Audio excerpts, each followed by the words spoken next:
So Pride at the Pier is a relatively new organization. They've only been around since 2023. Before that, were you involved in anything, any other activism, or is this the first time you got involved? Well, I was involved in a lot as a follower. When I was in high school, we had, a conflict within the high school environment.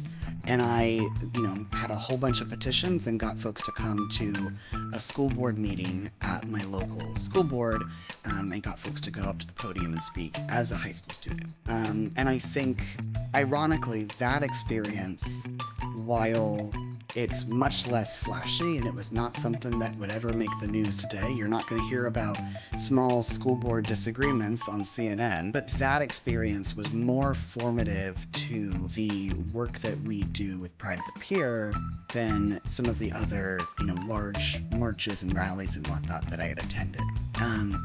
I will say, I think part of the reason that things are different for me now is that because I'm trans, and I had never really before been in a situation I was the main target of something.